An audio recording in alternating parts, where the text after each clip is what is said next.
सभी स्टूडेंटों को good evening. आज हमारी कक्षा 8 की फर्स्ट क्लास है, क्लास 8। कक्षा 8 जो कि बोर्ड क्लास है और उसके लिए हम मैथ की जो क्लासें हैं वो आपको यहाँ पर डेली मिलेगी। रोज़ाना आपको वो भी 6:30 बजे, ठीक है, 6:30 बजे आपको डेली ये क्लास मिलेगी। और आज हमारी जो क्लास है वो है हमारी फर्स्ट क्लास, ठीक है। फर्स्ट क्लास यहाँ पर हम देख रहे हैं और किसी भी स्टूडेंट को कोई भी प्रश्न में दिक्कत है, परेशानी है, नहीं हो रहा है तो वो आप मुझे कमेंट्स करेंगे ताकि मैं अगली क्लास में सबसे पहले उस प्रश्न को हल कराऊँ और आगे आपको आगे के प्रश्नावलियों को मैं जब पढ़ाऊँ। तो रोज़ाना रहेगी और ये सारी क्लासें आपके लिए बिल्कुल फ्री हैं, किसी प्रकार का कोई चार्ज नहीं है इनका। यूट्यूब पे आप यहाँ पर देख सकते हैं Vikram math sir Ganipur, Vikram sir Ganipur जो कि आपका ये यूट्यूब चैनल है। इस पर आपको डेली आपको देखनी है और फिर ये आपकी सारी क्लासें कंप्लीट कोर्स हम बहुत जल्दी हल कर लेंगे। मैं गवर्नमेंट टीचर हूँ, ठीक है, मैं गवर्नमेंट टीचर हूँ, तो आप बिल्कुल निश्चिंत रहें कि किस तरह से पढ़ाई जाएगी मैथ को। और पेपर कैसा आएगा, पेपर है वो आपका कैसा आएगा, इसके बारे में भी डिस्कस करेंगे। कैसे प्रश्न आते हैं, मिलान आते हैं, खाली स्थान आते हैं, इन सभी के चर्चा। मिलान है, खाली स्थान आते हैं, रिक्त स्थान जिनको बोलते हैं, ठीक है, और एबेसैदे भी आते हैं। इसके अलावा ग्राफ भी आता है और पाई चार्ट भी आता है। इन सारे सवालों को हम एक एक करके पूरे कंप्लीट एक्सरसाइज जितनी भी आपको दे रखी हैं आपके सिलेबस में, उस सभी को हम पढ़ेंगे। और फिर भी यदि किसी स्टूडेंट को दिक्कत है तो आप मुझे कमेंट्स करना ताकि आपको अगली जैसे भी क्लास होगी उसमें सबसे पहले उसको पढ़ाया जाए, ठीक है। तो बिल्कुल फ्री है ये और डेली आपको 6:30 बजे आपको देखना है, ठीक है। तो अब देखें यहाँ पर सबसे पहले हम 1.1 पढ़ने से पहले कुछ बेसिक चीज़ें हैं जो कि आपको याद रखना बहुत ज़रूरी है बेटा, क्योंकि इससे गणित आपकी मजबूत होती है, ठीक है। तो फर्स्ट जो परिभाषा है वो आपको यहाँ पर बता सकते हो मुझे कमेंट्स करके कि प्राकृतिक संख्या क्या होती हैं। इनको नेचुरल नंबर बोलते हैं, ठीक है, और ये होती क्या है देखते चले आए, ठीक है। हाँ, आपके साथ में एक पेन प्लस कॉपी, ठीक है, पेन प्लस कॉपी आप साथ लेकर के बैठे क्योंकि ये सारी चीज़ें आपको लिखनी है, हल भी करना है जब मैं आपसे कहूँ तब, ठीक है। तो जब भी आप क्लास लें ये चीज़ आप लेकर के बैठेंगे। अब देखते हैं स्टार्ट। प्राकृतिक संख्या क्या होती हैं, तो ये होती है बेटा ऐसी संख्या, हाँ काफ़ी स्टूडेंट सही कह रहे हैं, जवाब दे रहे हैं, ऐसी संख्या जो 1 से शुरू होती हैं, 1 से शुरू होती हैं। वे संख्याएं हैं जो कहाँ से शुरू होती हैं, 1 से शुरू होती हैं और इन्हें बड़े एन, कैपिटल एन है, से लिखा जाता है, से लिखा जाता है, उसे प्राकृतिक संख्या कहते हैं, प्राकृतिक संख्या कहते हैं। ये आपको लिखना भी है साथ में, ठीक है, समय दिया जाएगा, ऐसे आप निश्चिंत रहें। और देखो ऐसी संख्या जो 1 से शुरू होती हैं जिन्हें किससे लिखा जाता है, बड़े वाले n से लिखा जाएगा और इसे प्राकृतिक संख्या कहते हैं। जैसे मैं यहाँ पर लिख रहा हूँ n, और n के बाद ये शुरू कहाँ से होती है बेटा, 1 से शुरू होती है। जैसे 1, 2, 3, 4, 5 आगे तक। तो ये संख्याएं क्या कहलाती हैं, प्राकृतिक संख्या, या इन्हें कहते हैं नेचुरल नंबर, ठीक है। तो ये n से शुरू होती है और ये n से लिखा जाता है इनको, और शुरू कहाँ से होती है, 1 से, याद हो जाएगा। आगे देखो अगली जो संख्या है हमारी वो है हमारी पूर्ण संख्या। ये भी क्या होती है, इनको भी देखो।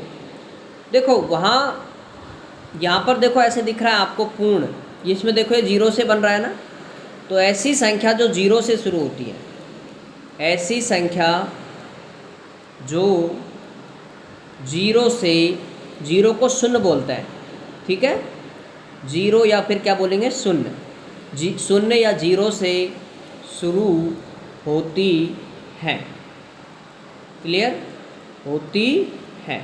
इन्हें किससे लिखेंगे बेटा, इन्हें लिखते हैं W से, इन्हें W से लिखा जाता है। ये आपके आगे की जो जितनी भी आप नौकरी वाली परीक्षा दोगे इनमें सब में काम आती है ये संख्याएं, कि पूर्ण संख्या क्या होती है, प्राकृतिक क्या है, पूर्णांक क्या है, परिमेय क्या है, ये सभी संख्याओं को हम पढ़ेंगे। W से लिखा जाता है, इसे पूर्ण संख्या कहते हैं, इन्हें पूर्ण संख्या कहते हैं। ठीक है, देखो इसको W से लिख रहे हैं ना हम, बड़े वाले W से, तो W से लिखो। बराबर शुरू कहाँ से करनी है आपको, 0 से, 0 1 2 3 4 आगे तक। मतलब आगे का मतलब यहाँ डॉट डॉट का मतलब आगे है 5 6 7 8 9, जहाँ तक हम गिन सकते हैं।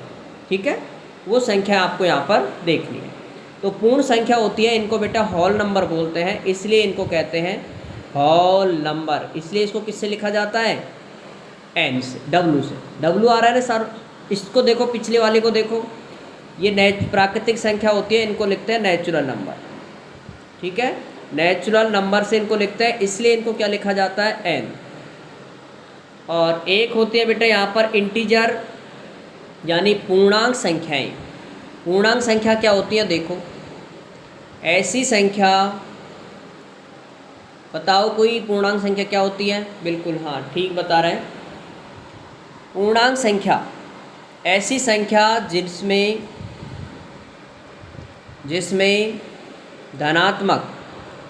धनात्मक यानी क्या होता है बेटा, जिसमें प्लस वाली संख्या, ठीक है, ऋणात्मक यानी माइनस वाली संख्या, ऋणात्मक यानी माइनस वाली संख्या, एवं 0 शामिल हो, 0 शामिल हो।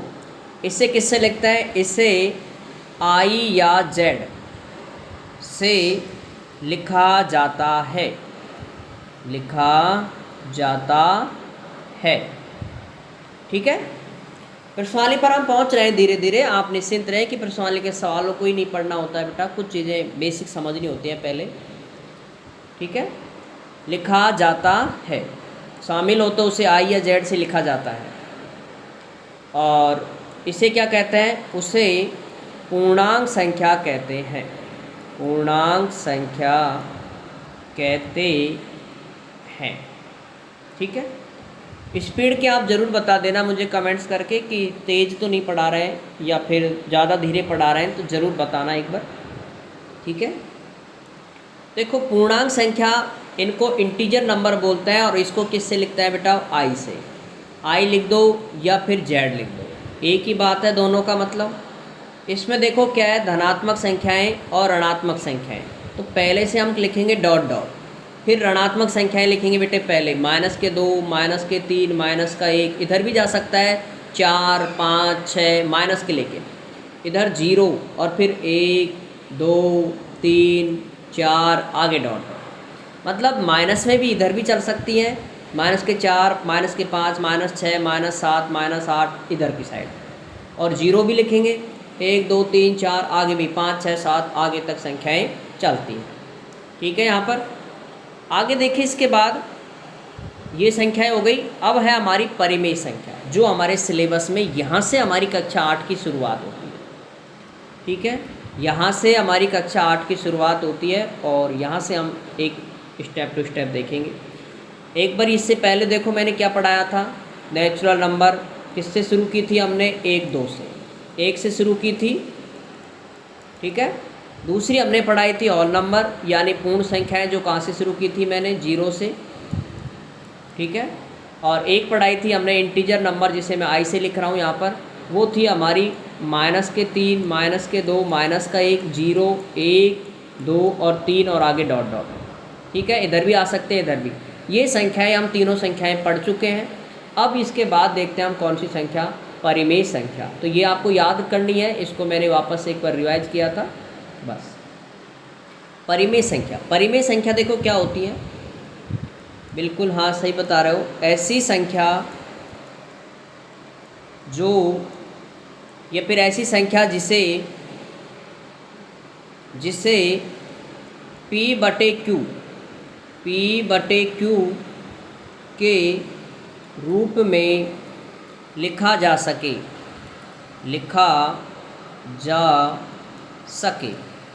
ठीक है।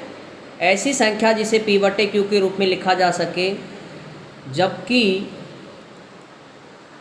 q बराबर 0 नहीं है। ये लाइन ज़रूर है, ये लाइन काम की है बेटा, इंपॉर्टेंट है। जबकि q नॉट इक्वल 0 या q बराबर 0 नहीं है, ठीक है, उसे परिमेय संख्या कहते हैं, उसे परिमेय संख्या कहते हैं।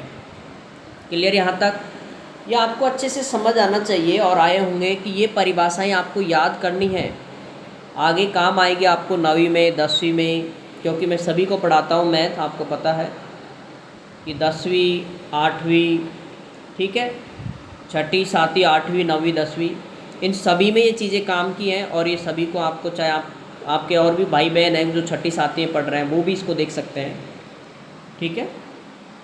अच्छा, इसको देखो बेटा, परिमेय संख्या होती है, वो होती है रेशनल नंबर। इनको क्या कहते हैं? रेशनल नंबर, ठीक है। रेशनल नंबर है, इसलिए इसको किससे लिखा जाएगा आपको पता लग रहा होगा, RA से। इसे RA से लिखते हैं। और ये संख्याएं क्या होती हैं देखो, p/q के रूप में। अब आपको मैं बताऊं कि 0 इसमें शामिल होगा कि नहीं होगा। देखो 0 के नीचे मैं क्या मान सकता हूँ? 1, ठीक है भाई। p/q का मतलब होता है बेटा, ऊपर होता है अंश वाली संख्या, नीचे क्या होती है? हर संख्या। ये तो पता ही होगा आपको, ऊपर वाले को अंश बोलते हैं, नीचे वाले को हर बोलते हैं। तो p का मतलब यहाँ पर ऊपर वाली संख्या जो कि अंश होगी, q का मतलब हर है जो कि नीचे वाली संख्या। तो q का मान 0 नहीं है। q का मान 0 का मतलब आप समझ रहे हो, q का मतलब है कि नीचे वाली संख्या, मतलब हर आपकी क्या नहीं हो सकती? 0। तो ये हर तो देखो 0 नहीं है, हर कितना दे रखा है? 1। तो ये लिख सकते हैं ऐसे, 1 है, 1 के नीचे भी 1 लिख सकते हो। 2 आपने लिखा, 2 के नीचे भी मान सकते हो 1, 3, आगे तक संख्याएं। और बटे वाली संख्या भी इसके अंदर आएंगी। जैसे मैं यहाँ पर लिख रहा हूँ आपको 4/5, 5/7, 6/9, 6/7, ये सारी संख्याएं परिमेय संख्या है। ये प्लस में भी है और ये बेटा माइनस में भी लिख सकते हैं उनको। जैसे 4/5, -3/2, -5/8। तो ये संख्याएं माइनस में भी चलती हैं, प्लस में भी चलती हैं, और 0 भी होता है, 1 2 3 4 इधर भी हो सकते हैं। ये कि -1 भी परिमेय संख्या है, क्योंकि इसके नीचे भी क्या मान सकते हो आप? 1 मान सकते हो। हाँ, नीचे 0 नहीं होगा। नीचे का मतलब आप देखो यहाँ पर, नीचे 0 का मतलब यहाँ लिखा हूँ मैंने, जैसे मैंने लिखा है यहाँ पर 5/0, ये नीचे 0 नहीं हो सकता। तो ये लाइन ये नहीं होगी परिमेय संख्या। और देखो मैंने यहाँ पर लिखा 3/0, क्या ये होगी परिमेय संख्या? ये भी नहीं होगी परिमेय संख्या। तो मतलब नीचे आपका क्या नहीं होना चाहिए? 0।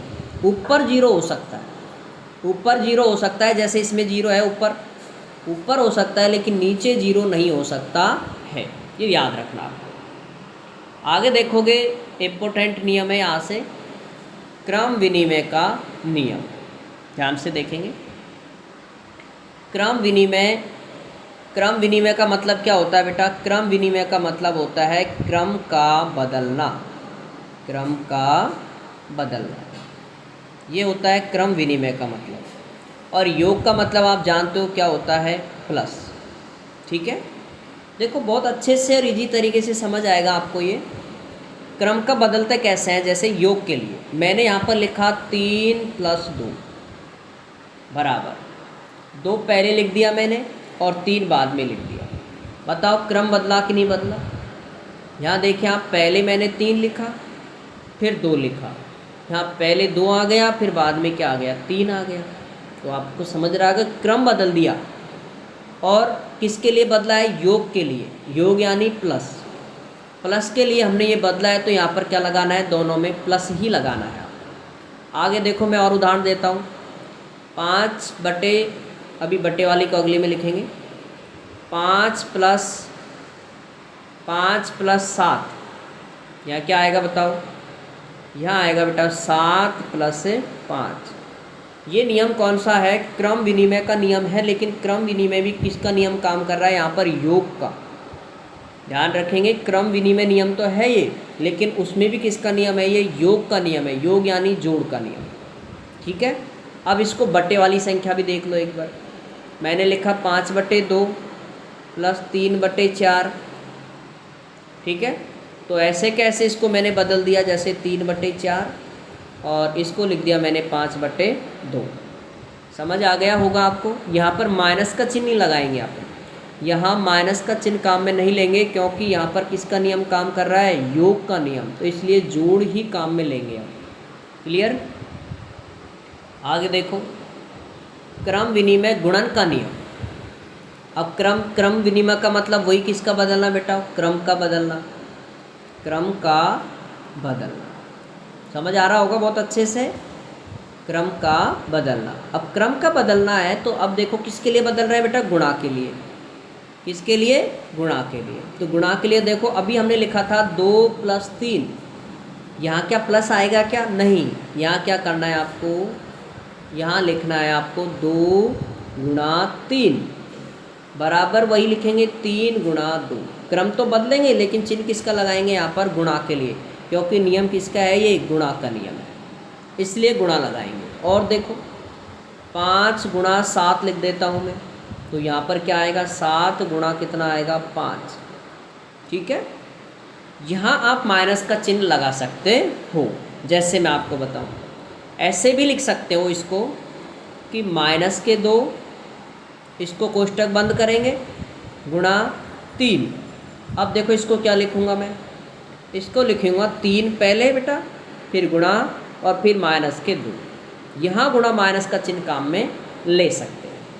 सेम बट्टे वाली संख्याओं में देखो, जैसे मैंने यहाँ पर लिखा 4/5 गुणा 3/2। अब क्या लिखोगे आप, 3/2 पहले, फिर गुणा 4/5। इस तरह से इसको हम लिख सकते हैं। क्लियर। तो ये किस में देखो, इसमें गुणा का चिन्ह आ रहा है तो नियम कौन सा आ रहा है, गुणन का नियम। अगर जोड़ का चिन्ह आता है, योग का, अभी हमने योग का भी लिया था, देखो ऊपर योग का चिन्ह है, जोड़ का चिन्ह है, तो इसलिए ये नियम भी कौन सा कहलाएगा, योग का नियम। यहाँ गुणा है तो गुणा का नियम, ठीक है। अब इसमें माइनस भी लिख सकते हैं, देखो कैसे माइनस का भी यहाँ पर उपयोग करेंगे, वो मैं यहाँ पर बता रहा हूँ आपको। जैसे यहाँ लिखा मैंने -4/3 कोष्टक गुणा -5/7 कोष्टक बराबर, इसको लिखेंगे बेटे -5/7 पहले लिखेंगे आप, और इस वाले को कहाँ लिखेंगे, बाद में। तो इस तरह से भी इसको लिखा जा सकता है। क्लियर। ये नियम कहलाता है क्रम विनिमय गुणन का नियम। समझ आ रहा होगा। बिल्कुल समझ आते ही आप ओके कर दिया करो, ताकि हम आगे क्लास बढ़ जाए। डेली क्लास मिलेगी आपको, बिल्कुल निश्चिंत रहना। किसी दिन छुट्टी हो सकती है तो वो आपको देख लेना है। अब है योज्य प्रतिलोम, वेरी इम्पोर्टेंट, ये आपके इम्पोर्टेंट है। योज्य प्रतिलोम देखो, क्रम विनिमय भी इम्पोर्टेंट है, ध्यान रखना, मैं थोड़ा सा पीछे करके बता देता हूँ। ये भी इम्पोर्टेंट है आपका, और ये भी इम्पोर्टेंट है, योग का नियम। ये इम्पोर्टेंट है, ये तो आपको पढ़ना ही है, ठीक है। आगे देखो इम्पोर्टेंट है ये भी, योज्य प्रतिलोम। पहले तो देखो योज्य यानी क्या होता है, योज्य यानी होता है बेटाओ, योज्य यानी होता है जोड़ यानी प्लस, योज्य यानी जोड़। और प्रतिलोम यानी क्या होता है, प्रतिलोम यानी होता है उल्टा।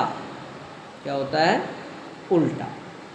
तो अब मुझे एक बार बात ये बता दो मुझे कि प्लस का उल्टा क्या होता है, प्लस का उल्टा क्या होता है, माइनस। प्लस का उल्टा माइनस, और माइनस का उल्टा क्या होता है, प्लस। तो ये याद हो जाएगा कि प्लस का उल्टा माइनस, माइनस का उल्टा प्लस, वो होता है योज्य प्रतिलोम। अब देखो बेटा प्लस और माइनस, जैसे मैंने एक प्लस के यहाँ पर मैंने आपसे कहा कि आपको 10 रुपये किसी ने ले लिए, तो ले लिए तो प्लस, और आपने किसी को दे दिए तो क्या हो गए, माइनस। अब ऐसी स्थिति में बताओ, आपके पास माना कितने रुपए थे, 10 रुपये थे, आपके पास 10 रुपये थे और वो किसी ने ले लिए, तो आपके पास कितना बचा, 0 बचा। तो सेम यहाँ पर योज्य प्रतिलोम में कौन सा आंसर आता है, 0। ये याद रखोगे कि योज्य प्रतिलोम में जो उत्तर आएगा वो कितना आएगा बेटा, वो 0। यहाँ पर लिखना है मैंने 0। अब देखो कैसे आएगा, समझो। यहाँ मैंने लिखा है 5, किसका लिखा है, प्लस का। प्लस का उल्टा करो माइनस, कितना, 5। वही लिखना होता है, यहाँ लिखा है वही यहाँ लिखेंगे, बराबर का चिन्ह लगाएंगे। 5 में से 5 घटाओ, क्या बचेगा, 0। आ गया 0। सेम देखो माइनस का मैंने लिखा है यहाँ पर 3, तो माइनस का उल्टा क्या होगा, प्लस, और यहाँ कितना लिखेंगे, 5 बराबर, सॉरी 5 नहीं बेटा, ये गलती मत करना, प्लस है तो 3 का कितना लिखेंगे, 3 ही लिखेंगे। 3 है तो यहाँ पर भी क्या लिखना पड़ता है, 3 ही, और 3 में से 3 गया तो भी क्या बचता है, 0। क्लियर। और देखो बटे वाली संख्याओं में देख लो, मैंने यहाँ पर लिखा माइनस के 5/4। आप क्या लिखोगे, माइनस का उल्टा प्लस और 5/4, कितना आएगा उत्तर, 0। कुछ नहीं हल करना है इसको, सीधा क्या लिखेंगे आपको, 0।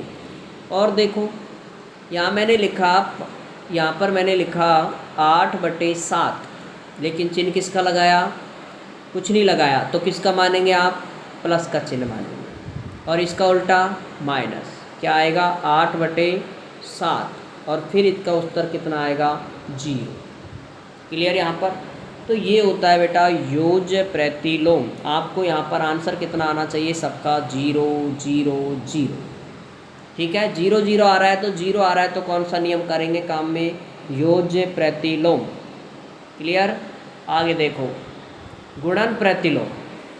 अब गुणन का मतलब समझ का आगे होगा कि गुणा का उल्टा क्या होता है बेटा, भाग। गुणा का उल्टा भाग, और भाग का उल्टा क्या होता है, गुणा। ठीक है, ये भाग का चिन्ह है, आपको ध्यान होगा ये किसका चिन्ह है, भाग का, और ये किसका है, गुणा का। और प्रतिलोम यानी तो वही आपको मैंने बताया, प्रतिलोम यानी क्या होता है, उल्टा। अब देखो इसके अंदर बहुत ईजी है, इस गुणन प्रतिलोम में आंसर कितना आता है, 1।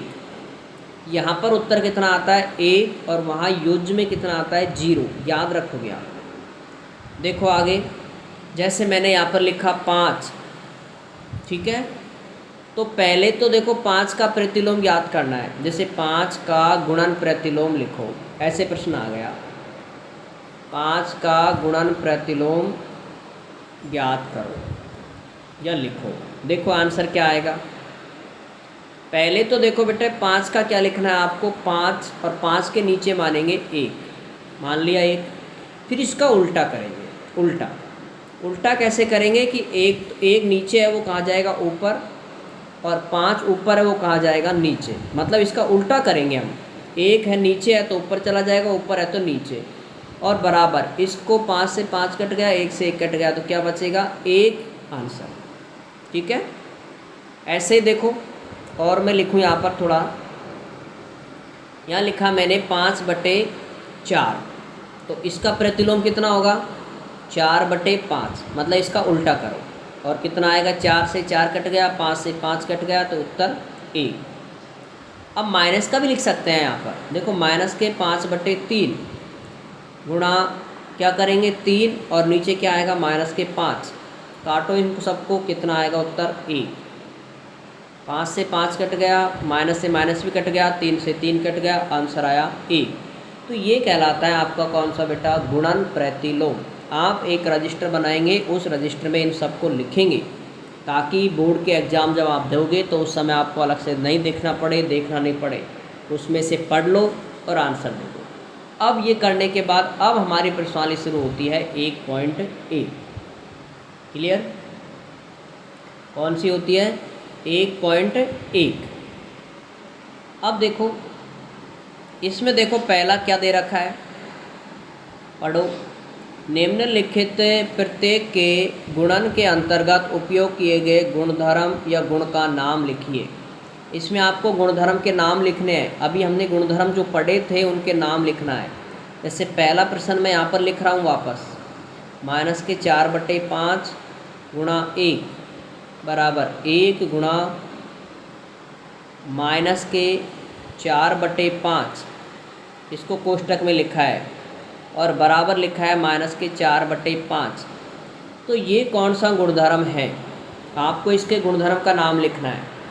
ऐसे सोचो कि ये तो है ही नहीं, इसको तो आप भूल जाओ, इस वाली संख्या को तो। ठीक है, इसमें देखो बेटा, ये पहले आ रही थी, ये पहले नंबर पे आ रही थी, ये दूसरे पर आ रही है। ये आप देखो, ये कौन से नंबर पे आ गई, दूसरी तो आ गई पहले नंबर पे, और पहली आ गई दूसरे नंबर पे। आई कि नहीं आई, बदल गया क्रम। जब क्रम बदल जाता है, क्रम बदल जाता है, तब आपको क्या करना होता है, यहाँ ये 5 है, क्रम जब बदल जाता है तो गुणधर्म कौन सा काम में लेंगे, उत्तर दे दो फटाफट। नियम है क्रम विनिमय, क्रम विनिमय, लेकिन गुणा आ रहा है ना सब में, तो यहाँ काम में लेंगे क्रम विनिमय गुणन नियम, गुणन का नियम। ठीक है, अगर गुणा है तो गुणा का नियम काम में लेंगे, अगर जोड़ होता तो योग का गुणधर्म काम में लेंगे। पहला सवाल। दूसरा देखो, -13/17 गुणा कोष्टक -2/7 बराबर -2/7 गुणा -13/17। सेम सवाल है, देखो 13/17 है, ये पहले आ रहा है, ये कहाँ जाएगा, बाद में। जो बाद में आ रहा है वो कहाँ आ रहा है, पहले, तो वही नियम आएगा। सेम नियम करेंगे, क्रम विनिमय गुणन का नियम, क्रम विनिमय गुणन का नियम। यहाँ पर का लगा सकते हो आप, क्रम विनिमय गुणन का नियम, आपको इसका भी आंसर आएगा। तीसरा जो प्रश्न है, इसका आंसर आप यहीं लिख सकते हो, -19/29 गुणा -29/-19 और बराबर कितना आ रहा है, 1। अभी हमने लेटेस्ट पढ़ा है, 1 किसके लिए आता था, गुणन प्रतिलोम के, आ रहा है ऊपर। तो यहाँ पर इसका जो आंसर आएगा वो यहाँ पर ही लिख दो आप, गुणन प्रतिलोम। ये लो उत्तर हो गए सारे। बताओ कोई दिक्कत किसी भी प्रश्न में। ऐसे आपको 1 नंबर का एक सवाल यहाँ से आएगा, 1 नंबर का प्रश्न आएगा यहाँ से, जो आपको जवाब देना है। आगे देखो, एक होता है शास्त्रीय योग गुणधर्म, बहुत इम्पोर्टेंट है, ये भी महत्वपूर्ण है। ठीक है, देखो शास्त्रीय का मतलब होता है साथ साथ, साथ साथ, और योग में योग आएगा। लेकिन इसमें देखो बेटा, एक नियम है जिसमें आपको ध्यान रखना है, इसमें आपको 3 संख्याएं दी होंगी। जैसे मैं यहाँ लिख रहा हूँ 2, योग का मतलब तो समझ गए होंगे, प्लस प्लस 4, इसके बराबर भी यही संख्या लिखनी है, 2 + 3 + 4, सेम संख्या लिख दी। लेकिन यहाँ पर जो फ़र्क है वो ये है कि यहाँ कोष्टक बाद में लगा दिया, तो यहाँ क्या लगाना है आपको, कोष्टक पहले, यही अंतर है बस। आगे देखो, मैंने यहाँ पर लिखा 5 + 7 + 2, यहाँ पर भी सेम लिखोगे 5 + 7 + 2। क्या फ़र्क पड़ेगा, कोष्टक का। यहाँ मैंने जैसे पहले लगा दिया, तो यहाँ कहाँ लगाना है आपको, बाद में। ठीक है, ये रहता है शास्त्रीय योग का नियम। अब देखो, इसको बटे में भी लागू कर सकते हो, 5/2 + 3/7 + 4/5 बराबर भी यही लिखोगे, 5/2 + 3/7 + 4/5, सेम लिख दिया। अब वही कोष्टक लगा दो। अगर यहाँ पहले लगा रखा है, यहाँ पहले, तो यहाँ क्या लगाओगे, बाद में। अगर ये पहले लगा, बाद में लगा होता, तो यहाँ क्या लगाते, पहले। यही ध्यान रखना है आप।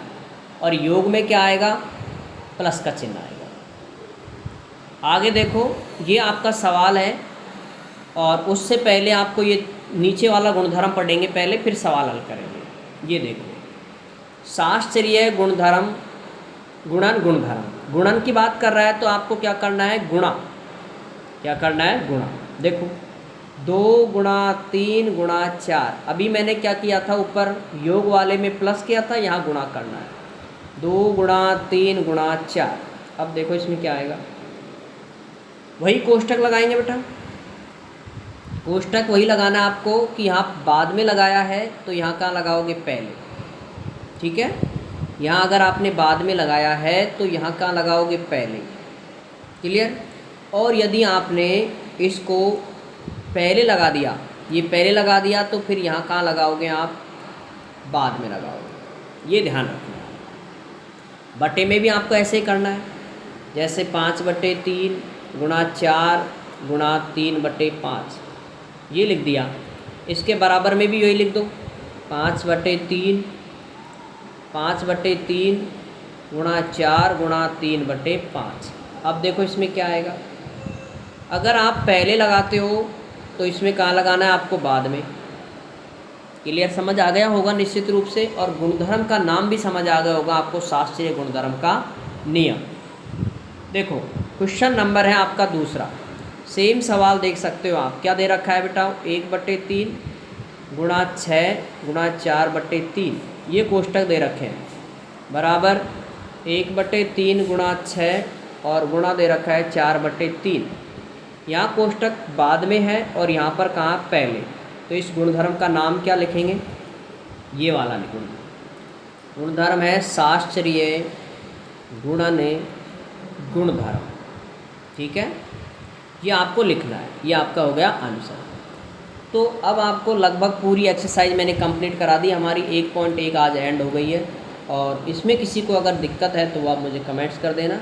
इस पूरे को आप कंप्लीट उतार लेना, ठीक है।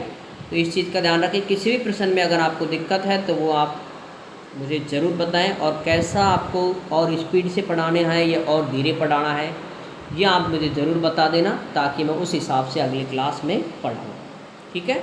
अब कल पढ़ेंगे हम कौन सी, 2.1। देखो यहाँ पर 2.1 है, जो कि हम क्या पढ़ेंगे, समीकरण, और इनको हम हल करेंगे, ठीक है। फिर मिलते हैं आपको कल 6:30 बजे। आपको डेली क्लास देखनी है, सारी क्लासें आपके लिए फ्री हैं, किसी प्रकार का कोई चार्ज नहीं है।